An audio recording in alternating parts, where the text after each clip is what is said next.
Bahan-bahan nastar red velvet. 200 gram margarin, saya gunakan margarin dari Royal Palmia. Saya tambahkan juga 300 gram butter. Lanjut saya masukkan 100 gram gula halus. Ini gula pasir 100 gram yang saya blender ya.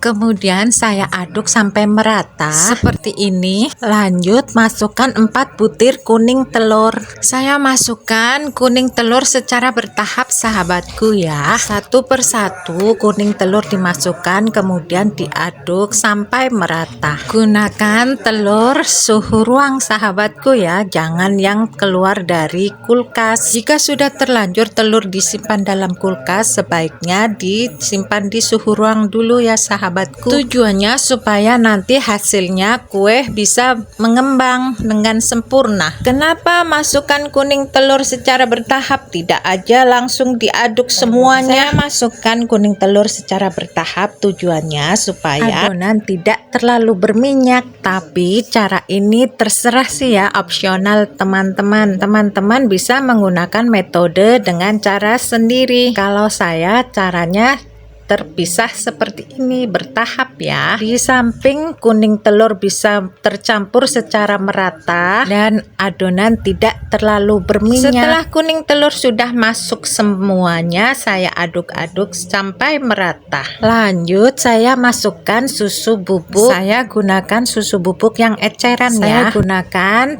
ukuran dengan sendok makan. 2, 3, 4, 5, 6. Saya gunakan 6 sendok makan atau setara dengan 50 gram susu bubuk. Setelah semuanya sudah diaduk merata, saya masukkan vanili bubuk ya. Lanjut masukkan tepung terigu sebanyak 800 gram. Terigu saya masukkan ke dalam adonan secara bertahap ya. Lakukan semuanya seperti ini sampai terigu habis.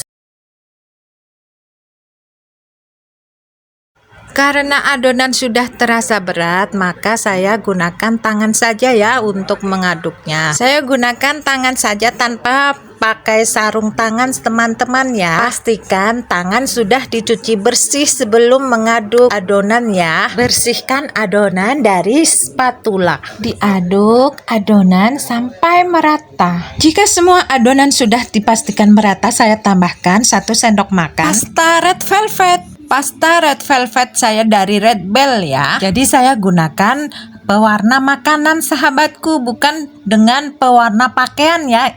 Amit-amit, Masya Allah. Ini kue dimakan dengan keluarga saya, juga dijual. Masa iya saya mau meracuni kalian sahabatku? Hahaha. Red velvet saya aduk-aduk ke dalam adonan sampai merata ya. Jika hanya menggunakan pasta red velvet warna kurang cerah, saya tambahkan sedikit warna merah cabai. Jika adonan sudah bisa dipulung, saya bikin bulat-bulat seperti ini ya. Di tengahnya sudah diisi selai nanas ya, maaf tidak tershoot.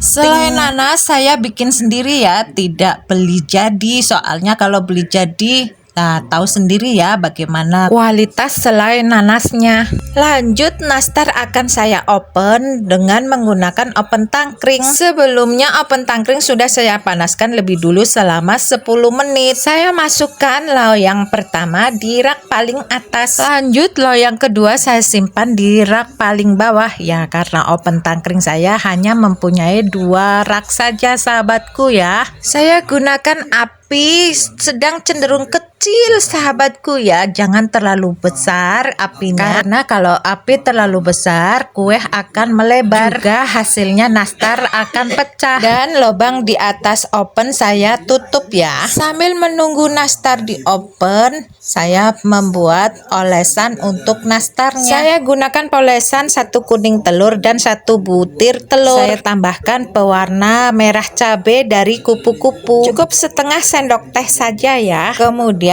diaduk sampai merata. Setelah nastar 20 menit sudah di oven, saya keluarkan dan saya poles dengan kuning telur. Cara keluarkan nastar dari oven pelan-pelan saja ya. Jadi saat dipoles kue nastarnya tidak bergoyang. tidak goyang. Haha, tidak bergoyang dangdut kali ya. Poles semua nastar sampai selesai. Jika semua nastar sudah dipoles, masukkan kembali dalam oven selama 20 menit. Nah, seperti ini hasilnya setelah nastar di oven total selama 40 menit, teman-teman. Pastikan nastar benar-benar kering supaya awet. Tara, ini dia hasilnya.